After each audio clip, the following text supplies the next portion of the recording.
উত্তর কলকাতায় তৃণমূল প্রার্থীকে ভোট দেওয়ার আবেদন, মাইকিং করে ভোট দেওয়ার আবেদন। তৃণমূলের ব্লক সভাপতির বিরুদ্ধে অভিযোগ, নির্বাচন কমিশনে অভিযোগ দায়ের করা হয়েছে।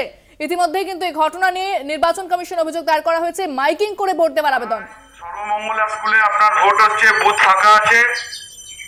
নির্বাচন কমিশনের নির্দেশ অনুযায়ী আপনি গিয়ে ভোট দিয়ে আসুন। 1 নম্বর বোতাম টিপে আপনি আপনার মূল্যবান ভোটটা প্রয়োগ করে আসুন।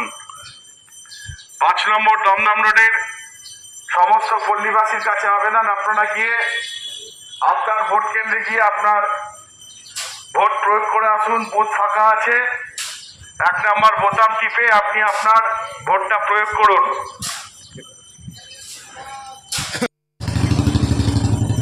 5 নম্বর দমদম রোডের সমস্ত পল্লীবাসীর কাছে আবেদন, পাড়ায় সর্বমঙ্গলা স্কুলে আপনার ভোট হচ্ছে, বুথ ফাঁকা আছে। নির্বাচন কমিশনের নির্দেশ অনুযায়ী আপনি গিয়ে ভোট দিয়ে আসুন। 1 নম্বর বোতাম টিপে আপনি আপনার মূল্যবান ভোটটা প্রয়োগ করে আসুন। 5 নম্বর দমদম রোডের সমস্ত পল্লীবাসীর কাছে আবেদন, আপনারা গিয়ে আপনার ভোট কেন্দ্রে গিয়ে আপনার ভোট প্রয়োগ করে আসুন। বুথ ফাঁকা আছে। 1 নম্বর বোতাম টিপে আপনি আপনার ভোটটা প্রয়োগ করুন। অন্যদিকে মাইকিং করে প্রচার চলছে, দেখতে পাচ্ছেন এই ছবি। তৃণমূলের ব্লক সভাপতির বিরুদ্ধে অভিযোগ, উত্তর কলকাতায় তৃণমূল প্রার্থীকে ভোট দেওয়ার আবেদন। নির্বাচন কমিশনে ইতিমধ্যেই অভিযোগ দায়ের করা হয়েছে। একদিকে যখন ভোট চলছে, সকাল থেকে ভোট শুরু হয়ে গিয়েছে, অনেকটা সময়ও পেরিয়ে গিয়েছে, তারপরে কিন্তু এই খবর সামনে আসছে যে মাইকিং করে প্রচার করা হচ্ছে। তৃণমূলের ব্লক সভাপতির বিরুদ্ধে এই অভিযোগ, নির্বাচন কমিশন অভিযোগ দায়ের করা হয়েছে। বিস্তারিত কথা বলবো, ফোনে রয়েছেন আমাদের বিশেষ প্রতিনিধি দেবজ্যোতি ঘোষ। দেবজ্যোতি, ভোট শুরু হয়ে গেছে সকাল থেকে, এবার মাইকিং করে প্রচার চলছে উত্তর কলকাতায় তৃণমূল প্রার্থীকে ভোট দেওয়ার আবেদন। দেখো, এই ওয়ার্ডে যে ব্লক সভাপতি রয়েছেন তিনি কিন্তু নিজেই মাইক হাতে ভোট দেওয়ার আবেদন করছেন এবং 1 নম্বর বোতাম টিপে ভোট দেওয়ার আবেদন করছেন। কারণ সেখানে তৃণমূল কংগ্রেসের প্রার্থী রয়েছেন সুদীপ বন্দ্যোপাধ্যায় এবং সেখানে তিনি কিন্তু নির্বাচন কমিশনের নাম পর্যন্ত ব্যবহার করছেন। তা নিয়েই প্রশ্ন উঠতে শুরু করেছে। ইতিমধ্যেই কিন্তু বিজেপির পক্ষ থেকে নির্বাচন কমিশনে তারা দ্বারস্থ হয়েছেন এবং যেটুকু আমরা সূত্র মারফত জানতে পারছি, ইলেকশন কমিশনের পক্ষ থেকেও রিপোর্ট চাওয়া হয়েছে।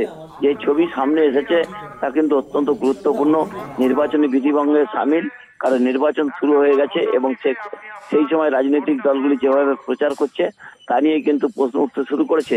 এই 1 নম্বর ওয়ার্ডের তৃণমূল কাউন্সিলর কাকলি সেন কিন্তু এ নিয়ে কোনো মন্তব্য করতে চাননি। তবে তারপরে কিন্তু ব্লক সভাপতির পক্ষ থেকেও কোনো মন্তব্য করা হয়নি। নির্বাচন কমিশন ইতিমধ্যে পুরো রিপোর্ট চেয়েছেন। জানি। ধন্যবাদ দেবজ্যোতি, কথা বললাম আমাদের বিশেষ প্রতিনিধি দেবজ্যোতি ঘোষের সঙ্গে। মূল্যবান ভোটটা প্রয়োগ করে আসুন। 5 নম্বর দমদম রোডের সমস্ত পল্লীবাসীর কাছে আবেদন, আপনারা গিয়ে আপনার ভোট কেন্দ্রে গিয়ে আপনার ভোট প্রয়োগ করে আসুন। বুথ ফাঁকা আছে। 1 নম্বর বোতাম টিপে আপনি আপনার ভোটটা প্রয়োগ করুন।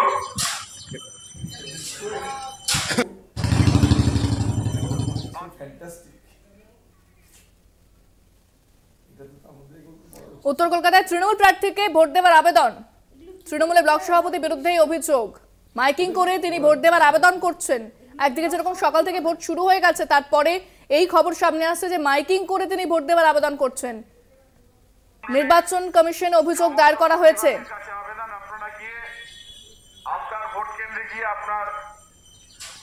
নির্বাচন কমিশনে ইতিমধ্যে ঘটনা নিয়ে অভিযোগ দায়ের করা হয়েছে।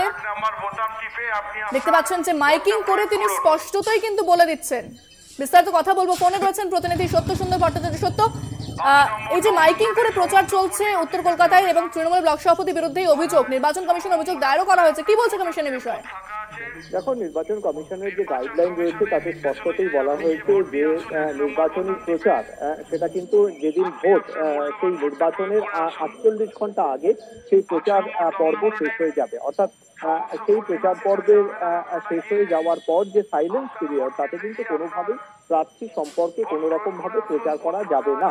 কিন্তু সেই গাইডলাইনকে ভঙ্গ করেই যে কমিশনের যে নির্বাচনী আচরণবিধি তা ভঙ্গ করেই কলকাতা উত্তর লোকসভা কেন্দ্রের 2 নম্বর ওয়ার্ডে তৃণমূল কংগ্রেস প্রার্থীর হয়ে প্রচার করতে প্রচারের যে ভিডিও কমিশনের কাছে। সত্য, তোমার কাছে ফিরবো, আপাতত ধন্যবাদ।